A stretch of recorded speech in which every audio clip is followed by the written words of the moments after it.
Hey, happy Monday. We are live on another episode of the Hollywood Squares.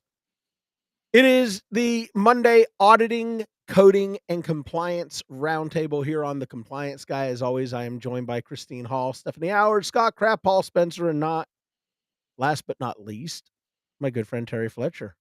Good morning, good afternoon. How are all of you doing? Lovely. Pretty good. Great. Good. Good. Good. Well, it's better Happy than to the have you alternative. back, Stephanie. We've missed you. Thank you. Yeah, things get a little dry when you're not here, Stephanie. So, you know. All right. So today I am in a baseball hat, and it's for good reason. One, I'm having a terrible hair day. But more importantly, this is an extremely important organization. This is the Extreme Couture GI Foundation. If you get a chance, I'll put it into the description. Randy Couture, Hall of Fame MMA fighter, good friend of mine, has this incredible GI foundation for veterans, their families, for Gold Star members. 100% of all proceeds from everything that they do goes to the charitable foundation. They are absolutely incredible. Our men and women of uniform deserve the best care. They deserve our appreciation, recognition for everything that they and their families sacrifice for us. So if you get an opportunity, please go check out my really good friend's website. It's extremecouturegifoundation.org. I'll make sure I put some links into the description from today's podcast. And with that said, again, thank you to each and every single one of you who is tuning in, logging on, and just hanging out with us around the country, around the world for just a little while we get to explore the world of auditing, coding, and compliance. So I think we want to start, if I'm not mistaken, this morning with unlisted procedures.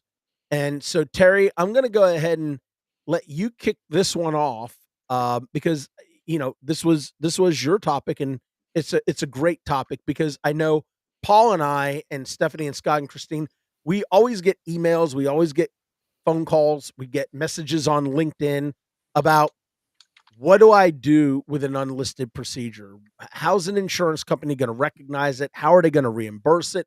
What documentation should we have? What do we need to include on the CMS 1500 form so that they know what the actual description of the service is beyond just something that ends in a 99 as an unlisted service? So, Terry, take it away. Okay, so first of all, and that's a good lead in, the unlisted procedure codes, what it says in CPT is that this is when no other code represents the procedure that you're providing. So, it even says at the beginning, don't just approximate a code. Use a code that exists. It can't just be sort of, it's like this. Well, what happens is we do get a lot of sort ofs. We do get a lot of, well, it's kind of comparable to this. The problem is if you go to a provider and say, okay, how much do you want for this? They always say $5,000. And so it's like the golden amount. And we can't do that because we know that with the fee schedule, we have to be very similar in our pricing to what it would be equated to, or maybe a lateral move, if you will. So the biggest thing when it comes to unlisted is there's a couple things. First of all, there was a time using unlisted code that had to be the only code for the entire encounter, where it had to be just, this was an unlisted encounter. Didn't even mean if there was something in there that you could code, because they're saying, well, everything you did was part of the specific CPT, so you can't add anything else. Well, that has changed, where now you can have unlisted along with CPT codes that actually represent some of the services that were there. But here's a really good thing from the American College of Surgeons, and I really like how they put this in here. So if they have, for example, they said you have to have a couple of things. First of all, you might have to have a covered letter if you're going to submit something, and it might have to be by paper, unfortunately. It can be electronic, but that makes it a little more difficult. But it basically says you want to choose a comparison code. So, for example, you may choose a CPT code for open partial gastrectomy as your comparison code for, let's say, a partial gastrectomy laparoscopically, which doesn't exist. And so you have to look at something that corresponds to the same body or organ system. First of all, I've seen somebody try to, give an unlisted knee code and try to price it the same as a brain surgery code. I'm like, what are you doing? So it has to be something pretty similar to what you're doing. And then two of the three factors that make an unlisted procedure the same work or more or less difficult than the comparison code. So, for example, your letter could indicate that the unlisted procedure required a different operative approach and how much additional time. And again, not just for a physician that's slower than another physician, but you have to make sure that it has to be something that is a time concern because it has value. And I know we've all talked about the value of codes. Definitely have time as part of that. You need to indicate the difference in work between the enlisted procedure and the comparison code in percentage. So, what is going on there. So, for example, you may estimate that the enlisted procedure required 50% more time for exposure, maybe exploration, for closure, etc. And then indicate the normal fee for the comparison code and indicate the fee for enlisted code. We have a box 19 that you can put at least up to, I think it's 15 characters now for that. But you've got to be very mindful and have a policy on how you're going to handle unlisted codes because it can get out of control and you're almost leaving it up to the billing department, the coder, the biller to say, well, let's try this. And you don't want to do that. So Christine, I'm going to throw it to you because I know you have a little bit more statistical on this. Well, I'm going to channel my inner Frank Cohen here and throw some statistics out there, right? So one of the things they said in CPT this year, where they gave a great example of a stab phlebectomy. And we have a code out there for 20 to or 10 to 20 stabs. That's when they need to, bleed somebody. We still bleed people, ironically enough. And when it's between 10 and 20 stabs, it reimburses almost $450. So the example they gave was there was less than 10 stabs. So you could take that $450 and divide it between, 10 to 20 stabs and take that number and apply it to, and really be able to show a payer what that value would be, apples to apples. The stab phlebectomy code that exists has an RVU of this, it has a value of this, it's for this type of procedure, and to show them that difference there. And that's really going to help us to get those types of codes moved into a category 1 code or a category 3 code, at least, right? So that we can start getting some reimbursement for those. But like they were saying in CPT, and like Terry was saying, you can't just take something that is almost kind of like it and put a modifier 52 on it or something, because it's not the same. Modifier 52 is a reduced procedure, so it's not really the same. We intended to do something completely different. So I want to that was the comment example I wanted to share. on something too. I noticed that a lot of people will use unlisted thinking that that's the way to payment when it actually exists in category 3. And Right. I'm just like, what are you doing? No. Remember, if a code exists, that's what you have to use. And there's a reason for category 3 codes there. So it's And there. that's what they were saying in CPT Yeah. this year, Terry. They put a whole bunch of instructions in the beginning of the instruction manual, trying to remind coders that those unlisted are out there and they are different than category 1 and category 3s. Category 3 exists because we're trying to move those into category 1. So if you don't use them, then there's a sunset date. They're going to go right off into the sunset. And so, and not be there. So you want to make sure that you are utilizing them and then make individual, contracts with payers. I've done that so many times with some vascular procedures where we can say, well, we have a category 3 and there's not a pricing for it on your fee schedule. So can we negotiate based on our volume? And, payers are like, okay, let's look at your volume. Let's see what's going on. But to say, well, I don't want to use category 3, the T codes, I just want to use an unlisted just so I can get paid, that's going down a path that's not appropriate based on CPT rules. And Terry, for those out there that say, well, we don't get paid for that, you can always negotiate a single case agreement prior to the procedure, giving all the information, giving the description, giving the cost of it to the payers to get approval for that unlisted code and for the amount that you're looking for. Correct. We've done that quite a few times. I think a lot of this depends on conversations as well with the surgeons, because I get questions quite a bit. And I was covering for NAMUS, we do Ask the Auditor, and we kind of rotate and take turns. And I had a question come through, and basically the person was asking if something could be billed a certain way to essentially unbundle. So we have to remember that unlisted codes aren't there just because there is a bundling between what exists, or in the situation that I was looking at last week, the primary procedure included the repair of the area that the surgeon wanted billed out as unlisted.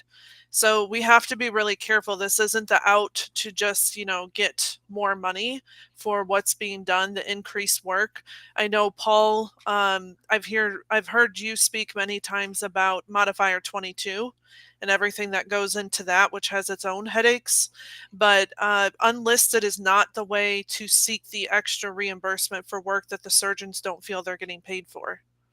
Yeah, I think that's a great point. Paul, let's talk just briefly about, why modifier 22 is such a critical modifier, and what you have seen through the audits that have been performed where it's not been utilized appropriately, or where the documentation fell short, and what should have been, as a best practice, documentation contained in the notes to be able to support the higher remuneration that the practice is seeking for that service. Yeah, thank you. So there are three things that you need in order to support modifier 22. And in about 95% of the cases, I see that one or more of these is missing. First, you need to indicate the unexpected eventuality that came into being when you open that patient up. The most common example that I can use is somebody goes in for a laparoscopic gallbladder removal, and based on their body habitus, they have just enormous adhesions to the abdominal wall that require a lot of time in order to go through, so you use the example of what you found once you begin that surgical procedure, what actions you took in order to address that unexpected finding during the surgical session.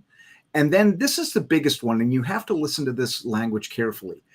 It's the total number of minutes above and beyond what you would normally see for that particular surgical procedure. So it's not just saying, oh, I spent 90 minutes. That's not going to mean anything, because we've talked a lot about the physician time file on the Medicare physician fee schedule, and there are very definitive time values to every portion of that procedure, including intraoperative service time. So what you're doing when you report the time above and beyond what you normally see for that procedure, you're reporting time above and beyond intra-service time, because it wouldn't be pre, it wouldn't be post. It's while you are operating on the patient. If you have all three of those documentary steps, what you found, the steps you took to correct it, the time above and beyond what it normally takes, then you can be reimbursed for the modifier 22. Again, we need a whole other episode as to how to determine whether that reimbursement is correct.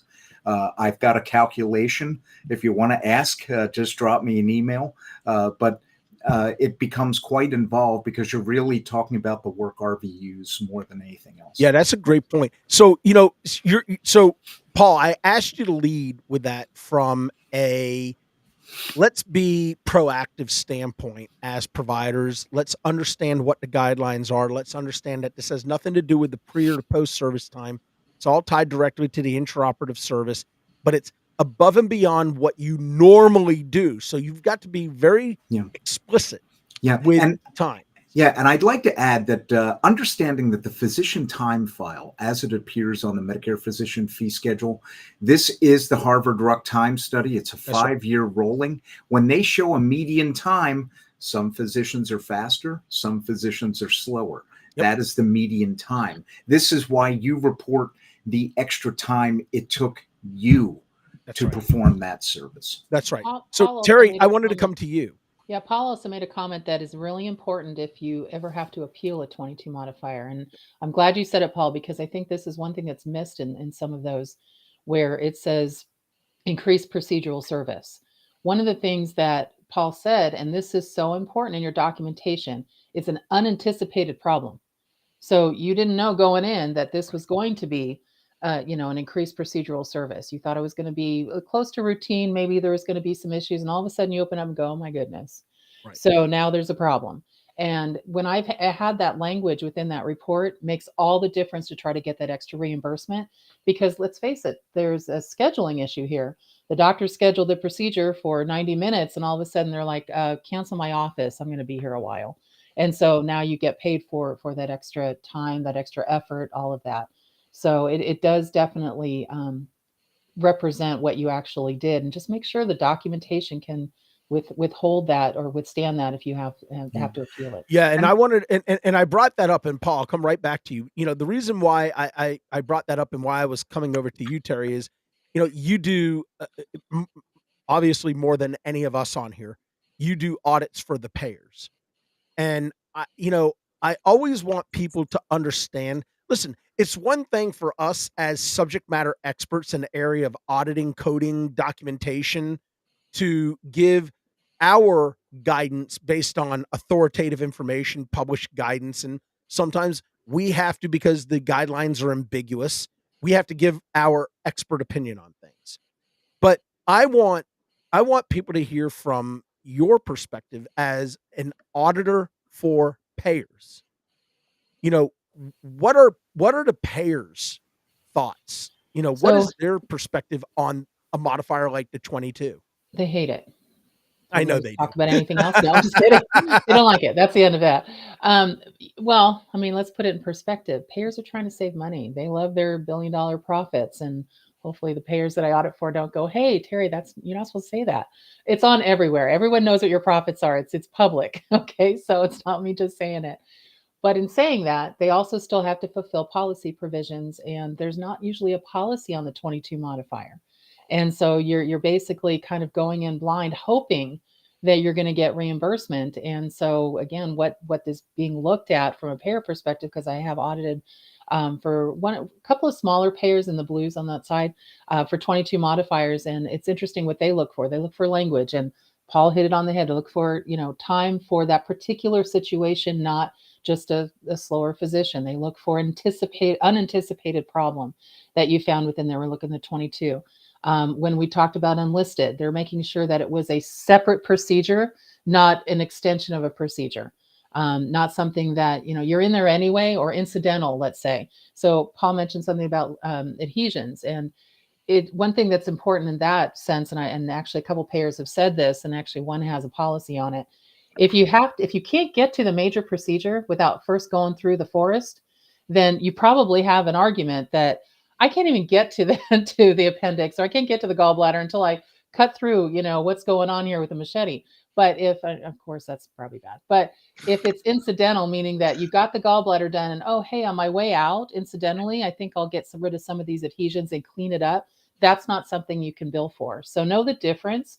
And the only way that the payer knows the difference is that you're documenting it, and document it so they can understand it. Physician speak sometimes is really tough, because you're reading it and it just looks like the whole procedure was, your complex procedure. You have to reflect why this particular part of it was above and beyond, as Paul said, as Christine said, above and beyond, that requires additional reimbursement. Okay. Paul, Yeah, I want to go ahead. Scott, 1 second. Paul, did you want to finish your thought before I go to Scott? Actually, I think we just covered my All right, good. thoughts. So Scott, let's go to you. Sorry for cutting you off. the one thing I was going to add, one of the top questions I get asked by physicians as part of education sessions around documentation is, can I make this into a macro statement? Can I just get a statement that I can just put into the note? And I think for a lot of us who have read surgical notes in the past, the physician's doing the same surgery regularly.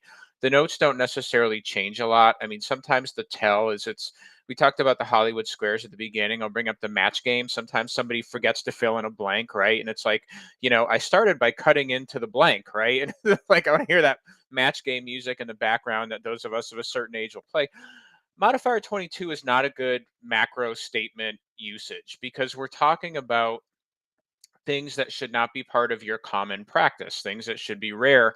And so I don't think it's favorable to have a macro statement for modifier 22 that just says, I spent an extra amount of time because of some reason, right? And I think one of the points that we've tried to make about modifier 22 is it's designed to be the exception to the norm. So if it's becoming the norm, then it's probably not ideally a modifier 22 case because it's going to happen. Excellent. So, keeping with the modifier theme, I think as much as I despise having this conversation, I think we need to. Let's chat about the modifier 59 and let's talk about these X modifiers. So, Stephanie, I'm going to come to you first, and then I want to go to Christine. Let's talk about first and foremost, what is the modifier 59 and what is its proper usage? So, to put it simply, and to start us out here, we really need some kind of NCCI edit checker, right? We've got to be able to identify where bundling edits exist, and then from there look to see where we apply 59. So the basic main purpose of this is that it's a distinct procedural service, and we're looking at adding it in because there are bundling edits that exist between different procedures, and we are showing that they were done separate.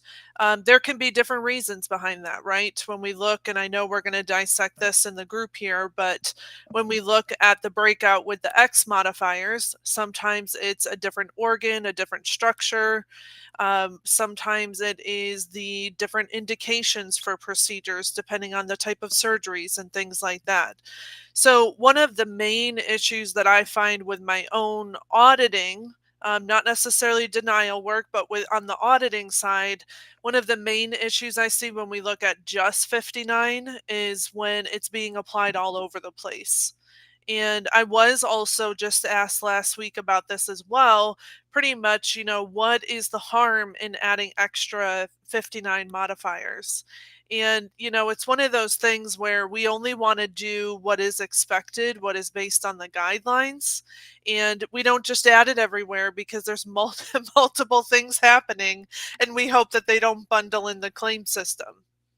Go ahead, Christine. So let's talk about the X modifiers, Christine, because those were CMS's response to what they considered to be an epidemic with the utilization of the modifier 59. So let's talk about the X modifiers and let's kind of clarify these for our folks, and then Scott, Paul, Terry will kind of go around the horn. Well, the way that I understand it is modifier 59 has so many ifs. So if this, and if this, then, right? So I can see how maybe someone who is new to coding or that is being told what to do from their providers, that happens all the time, how modifier 59 could be easily overutilized just from the lack of knowledge. So the X modifiers break that down. They break down the separate site, the separate structure, the separate practitioner, unusual, non-overlapping service. So they just give us a little more definition to expand upon that modifier 59. Because again, it's if this, and if this, or if this. Not very clear what that if looks like. Also, when we think about using NCCI, it tells us that, we might be able to use a modifier with these two particular conditions, but how do we explain what is actually happening? Is there a little bit of overlap? Is there absolutely no overlap? Is it totally different providers that are doing this? That's where those X modifiers really come in, is to clarify those details. Terry? Yeah, one of the things I use X modifiers a lot, and also I educate on this quite a bit because they're misunderstood. I call them the stepchildren of the 59 modifier. And the reason for that, for example, there's XP, separate provider, XS, separate site service system, organ system, etc. XE, separate encounter, and XU, non-overlapping service. So breaking it down. Oh, before I say that, you use this instead of the 59. I was doing a consult for a practice and they said, you know what, those don't work. And I'm like, okay, well, let me look at your claim forms. 2 minutes in, I said, well, you can't bill them with a 59. They had 59 XU or 59 XP. They said, why not? I said, well, here's the guidance. It says, instead of the 59, use this only. And they're like, Do we oh, have an okay. FU modifier? We didn't read that far. So that was kind of funny to me. We do in In Philadelphia. in a non-funny sense. I know I'm trying not to laugh, but it was kind of amusing. 2 minutes into it, I'm like, Sorry. I know what the problem is. But just break it down. For example, let's say you're in gastro, one of my specialties, and you did a colonoscopy on a patient, and they had and then they left the endoscopy lab, and they had a spontaneous bleed, and there had to be a control of bleeding procedure gone back in endoscopically. Well, if it's the same provider that went back in, let's say 2 hours later, went back to the suite, you want to get paid 100% for going back. But if it's the same date and you put a 59 on it, they're going to think it's the same encounter. So you would use XE for separate encounter for that physician. But let's say that patient's physician went home, and now there's another doctor on call. And 2 hours later, a separate provider from the same group practice had to go back in and stop the bleed. Then that would be XP.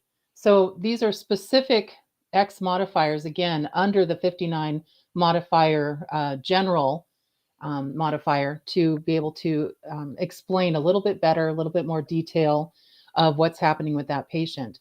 And the biggest thing is that, just like I think Pam said, and a lot of the people that are listening in today, you can't just put a 59 or any X modifier on something and assume that that's going to not only pay you, but that it should be on everything. You know, the XU, for example, I had to figure out when that would actually apply. And in talking to CMS, they gave us a couple of options. And I said, well, that doesn't make sense because those codes don't have an edit. So why am I putting an XU modifier on a liver biopsy when I'm doing, you know, a heart procedure? And they said, well, I go, yeah, there's no edit. You can do those separately. And they went, oh, okay. Well, how about, and I said, okay, well, again, there's no edit. And then we talked about different procedures, let's say in the lower extremity. And I said, how about this? If you're in a different territory in the lower extremity and I'm doing a stent here and I'm doing angioplasty down here, how about that? No, it's the same leg. I'm like, oh, geez, you guys aren't helping me here. So even CMS couldn't answer the question. And then we found out with the heart cath and let's say an intervention on the same date, because there is an edit there, but as long as one is diagnostic and not basically setting up that intervention, I said, can I put it on the heart cath? And several payers said, yeah, that's perfect. We'll put that in our guidance. I'm like, oh, geez. Well, happy to help you. So there's some things there that sometimes it's trial and error, but you have to be careful because it could mean that they're, even though they may not be related or whatever, you could have a hard time with that. And I see that Pam had XU in there as an injection on the same date as a large joint injection that are unrelated. That could be possibility of one. It also depends on the payer because remember, the X modifier is specific to Medicare, but I do see it in the CPT book, and some payers, actually a lot of payers, do recognize them. You just have to figure out which payer that is.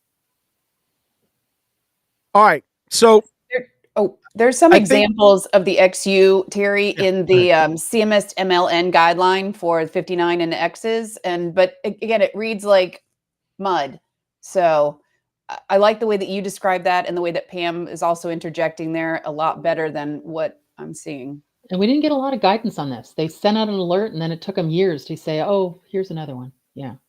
Absolutely. All right. So I think that's enough talk about martyrs. I don't know. Maybe we're all martyrs. That's enough talk about modifiers for now. Let's jump into another code that has seemingly created a lot of aggravation. I want to talk about the G2211 for just a minute. We did an episode on that a couple few weeks back. And we got a lot of really good response to it. So, Scott, let's talk about what is the G2211, and then let's go around the horn and let's kind of quickly break that down for our viewers and our listeners again to make sure that everybody is on the right page with how to use this HCPCS level 2 code. So in summary, the G2211 is an add-on code for E&M services when the provider has, I'm going to botch this word, a longitudinal relationship with the patient and is, regularly involved in the patient's care. I have had more than one person ask me, in some cases, tell me that the plan is to auto apply this to all of the primary care services for different reasons based on research that's being done by the providers, including in one case, Googling the definition of longitudinal.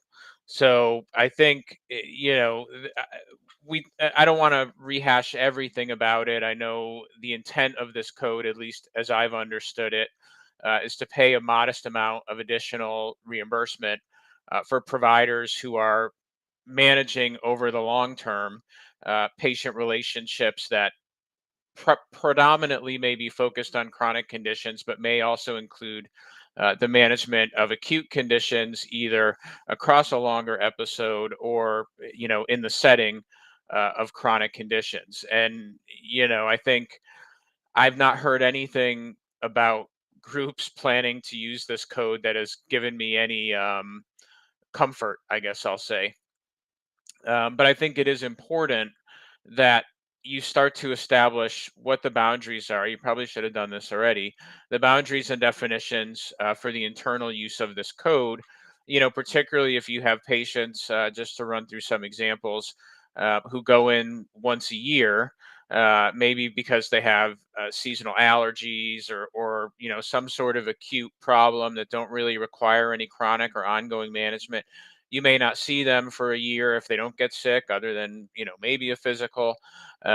Think about when it would be appropriate to use this code, and I mean, as I recommend about most things, are on the side of caution and define scenarios where patients are being seen on a regular basis. And that regular basis may not on every visit be, today we're managing the diabetes, today we're managing, the asthma. But I think providers should be, and they probably should be doing this anyway when appropriate, documenting the impact of chronic diseases on these acute management visits. Like, the best way to demonstrate to me a longitudinal relationship is not to Google longitudinal and say that sounds like what I do. It's over the course of your documentation, establishing the fact that you are engaged in the ongoing management of this patient, that you are incorporating their various conditions into your treatment plans, even as the patient may have an acute problem. And I don't think the examples that we've gotten have always been great either, in terms of how they introduce the possibility of a patient having an acute condition such as sinusitis and saying that's indicative of the possibility of using like G2211. To me, this still continues to be somewhat muddy. And, I think before you go too over the top with your usage of it, just remember when it shows up on the work plan in 2 years, it's going to be a Medicare auditor's paradise. Like some Medicare auditor is going to have a boat that's called the G2211 from all the money that they brought back from auditing the overuse of this service. Well, for somebody who was just gonna give a quick overview, man, Sorry, yeah. you really threaded the needle on that one, man. Well done. I'm going to volunteer to audit this code because this has been a headache of mine. I'm going to be like, you Yeah. know what? Sign me up. Yeah. And, I'm telling you. here's the interesting thing. There's been a couple of other videos that have come out from people, talking about the G2211, and there's been some unfortunate misguidance,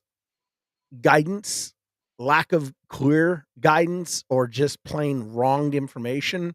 Folks, Christine Hall was kind enough to provide me with the most recent release from January 18 of 2024 with the proper application for the add-on evaluation and management code G2211. I've posted that into the comments for you. Please take the time to review it, because at the end of the day, if you get audited or investigated and you say, well, I got my information from so and so is not the authoritative source. We are not the authoritative source because we don't write the guidelines. We are the subject matter experts that get the opportunity to glean the information that is provided, try to make heads or tails out of it, try to remove the ambiguity and the gray areas for you to the best of our ability without creating potential risk. So remember, at the end of the day, it is up to you and your providers to review this content and to make certain that you understand its proper application. All right. I want to move. Can I make one comment before? Yeah, of course, Terry. So one of the things, I was in a call, listening to one of the stakeholder calls with Novitas and First Coast. I shared this with Christine because we were both like, "You've got to be kidding me!" And so this was last week, and the person on the call that was presenting this G2211, they were saying, well, because the question came up is, can all providers use it? So NPPs and physicians. And I've been instructing my clients that for right now, let's just have physicians until it's in writing, that it can be all providers. And then I saw something recent, I think it was actually that new release that you posted, that said anyone who has E&M services in their licensure can report it. But then I started looking at the longitudinal definition. Yeah, Scott, I did Google it. And just really saying, okay, what are they looking for here? And then looked at the definition within the final rule. And it really talked about that trust and that relationship between the physician and the patient. And so to me, if you start passing off this code to mid-level providers who we love, we need them. And so this is not to discount what you do either, but you don't have the same relationship as the physician and the patient does. At least I wouldn't think so.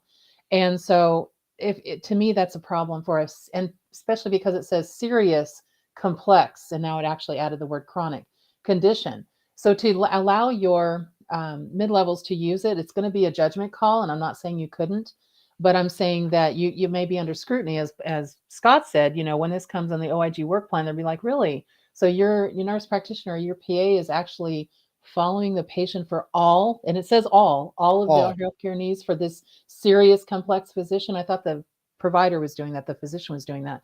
And then the other thing about the automatic, the automatic adding. And Pam asked this question. Yes, I also did this on my Codecast podcast. I kind of did a thing on this. But one of the things that I noticed is that Noridian hasn't downloaded it yet. So you're getting some denials from Noridian in some of the areas because they haven't added it to their payment fee schedule yet. But also, I had a couple clients saying whenever they're billing it or sending it off with a level 2, it's automatically denied. No, there's nothing in guidance that says that, but think about that. A service that is straightforward, minimal, and you're adding on a complex, serious add-on to it. I don't know, something in my head kind of went off going, that makes sense that could be denied. So we're going to have a lot of things happen with this code.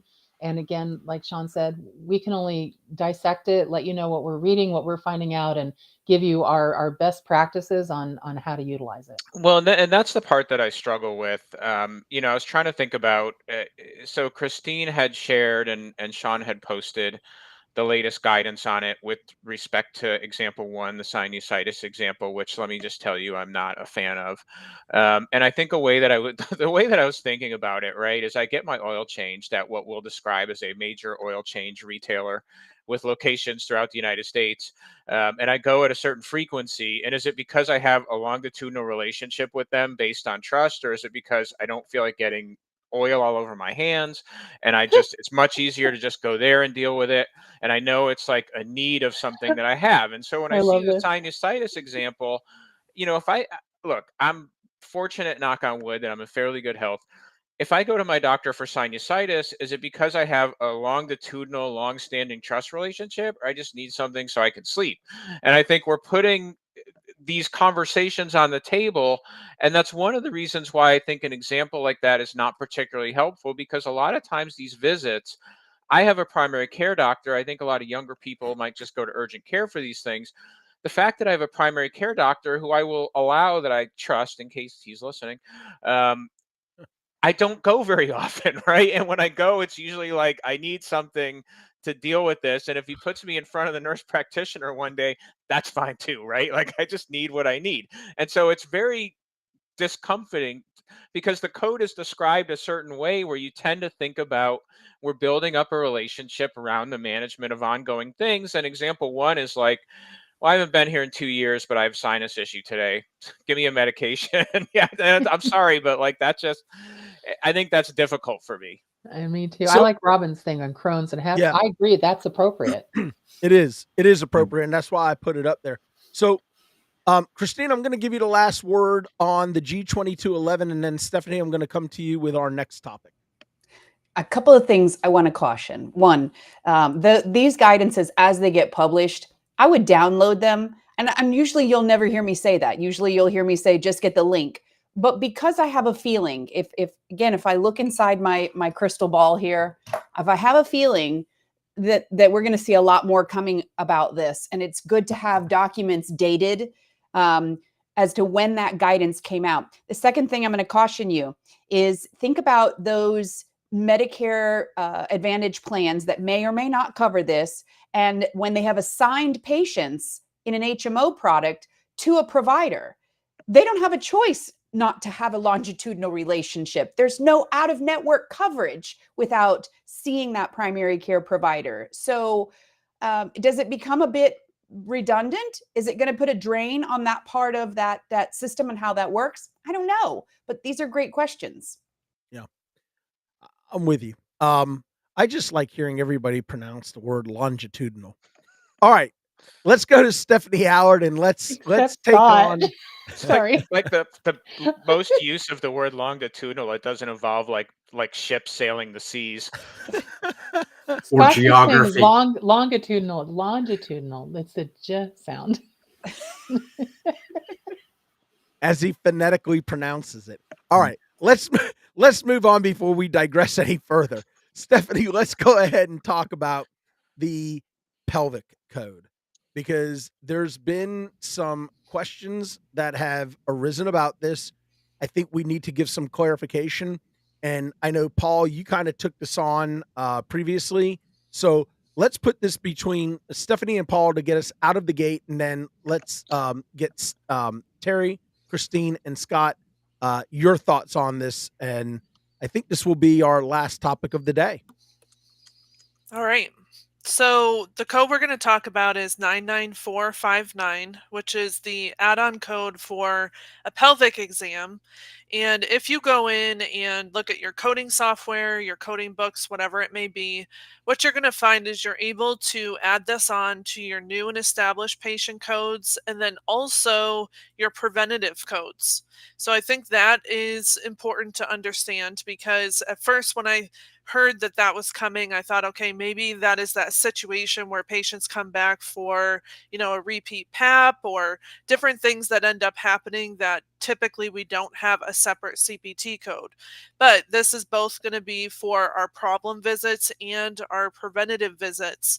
And some of what the back and forth is here is the thought process behind what is the work involved for this particular code. So I'm going to give my spin on it, and then Paul, I'll turn it to you and see if you think differently.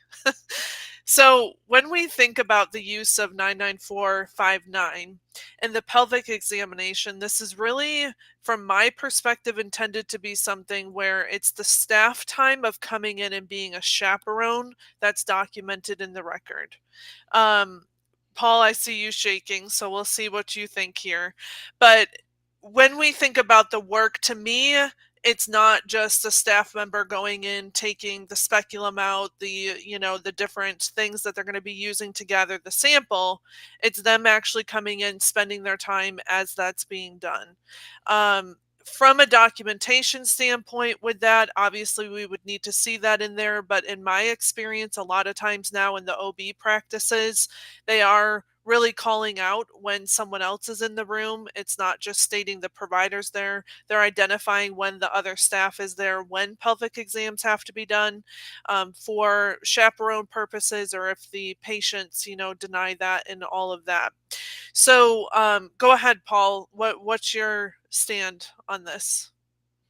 Okay, so part of it is chaperones. So I go to the AMA CPT symposium every year just so you don't have to. And I still have the slides for that presentation. And the reason why this was added is really goes to the preventive codes. They added it because preventive codes are gender neutral. They don't really talk about who is getting a preventive medicine service. They do as far as age, but not gender. So they introduced 99459 to talk about pelvic examinations. And the way the AMA worded it was, Code 99459 has been created to account for extra resources in pelvic examinations, which are required for preventive medicine or E&M services for individuals needing pelvic exams. And the most important part of it is this code covers practice expense only. So when you pull this service up, again, the physician time file, the physician time is 0, on the physician time, spreadsheet for 2024. It says 0 across the board. There's no, it's not, so there's no work expense to 99459. It is strictly practice expense for the extra resources that you expend for for a pelvic exam for a person coming in to have a preventive medicine visit or another E&M service. So, Paul, based on what you heard at the symposium, did they give any insight as to whether or not there's additional documentation required, or it's just the fact that the pelvic is occurring? Basically, that the pelvic is occurring, so I mean, I know that there is some confusion about the final rule saying it takes 4 minutes of time, but again, if it's falling only to practice expense isn't time-based. Practice expense is resource-based. I pull up the physician time file, I've got zeros on that line all the way across the board. It doesn't add any time at all. It really just is the practice expense of bringing in a chaperone or additional resources that it doesn't define resources, but I think we can stretch out what those resources would be for a female patient requiring a pelvic examination. All right, Terry, any thoughts on this? Because I know you kind of raised some thoughts and concerns about this code as well. So let's put it all out there. There's a trusted consultant out there just saying that you don't have to put that in your documentation that you used an extra staff member. And I'm going to disagree with that position without telling you who that was.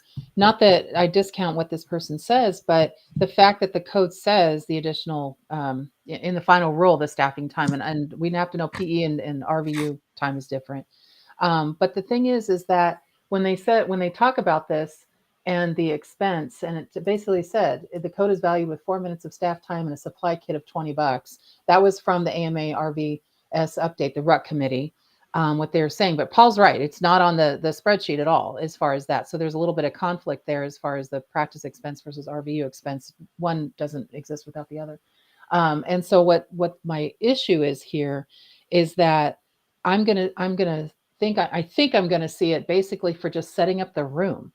And so isn't there an assumption that when a patient's coming in for they're scheduled for their PAP and pelvic, that's what they're coming in for under the preventative service?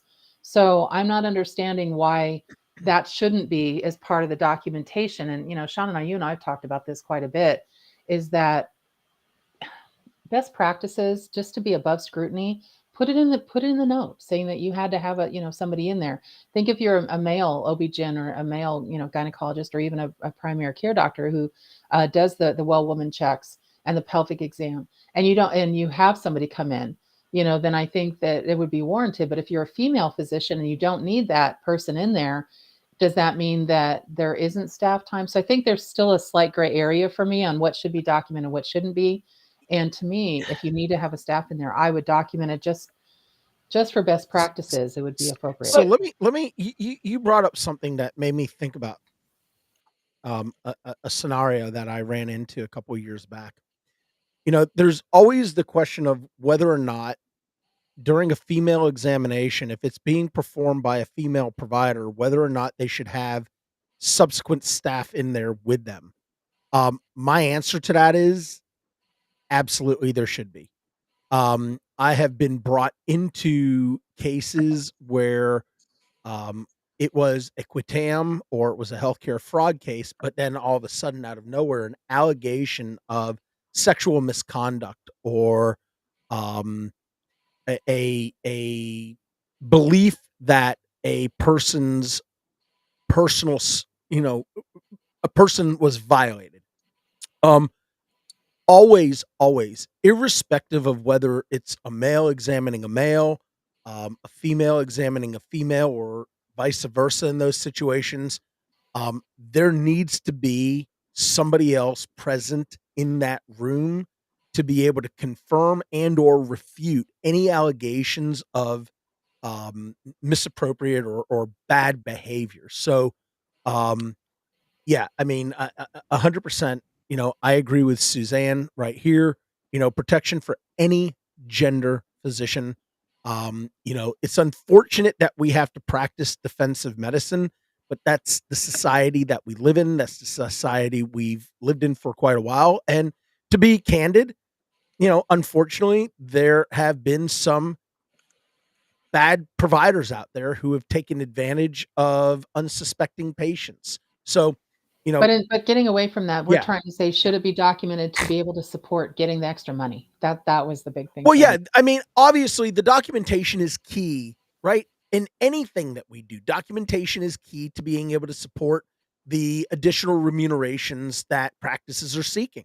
It just, Paul and I actually, we got an email late last night from one of our clients who we're representing in an audit appeal with Clarent, if I'm not mistaken.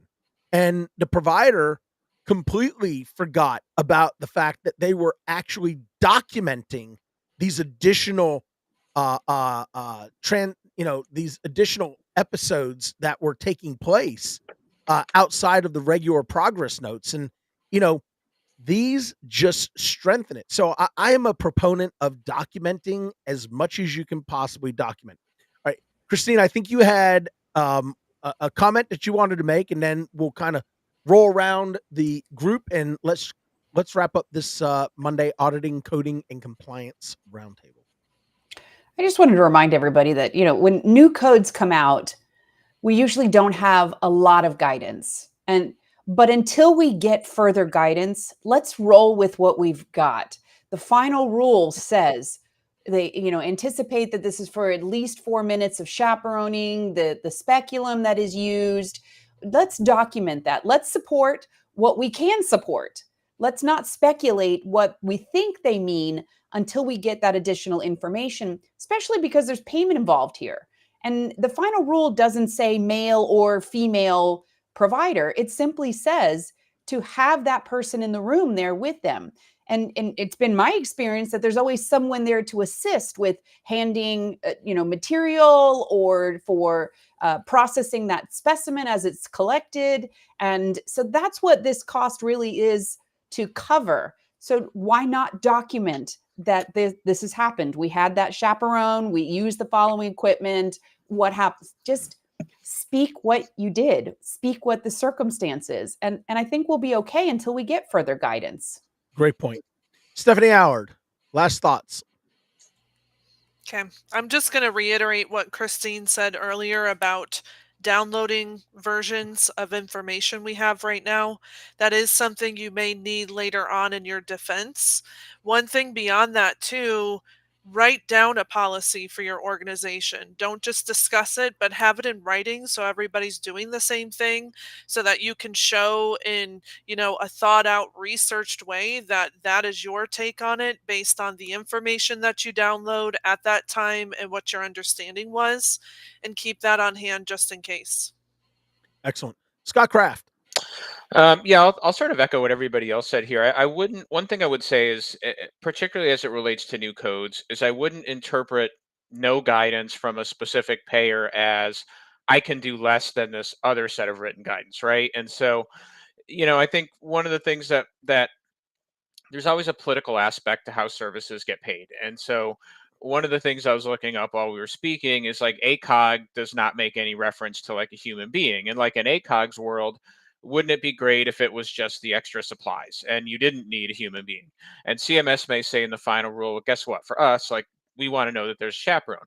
So if I were an individual practitioner, unless I could point to a policy from the payer that tells me I don't need a person, I wouldn't be in a hurry to start tacking this onto services where I did not have a person. Now, look, if we come back in 2 months and Blue Cross Blue Shield or some payer says, hey, guess what? We'll pay for this strictly based on the supplies, and you don't need a person, or you just need to document that you examine like certain parts of what we think of as like say a Medicare pelvic exam, like a GO 101.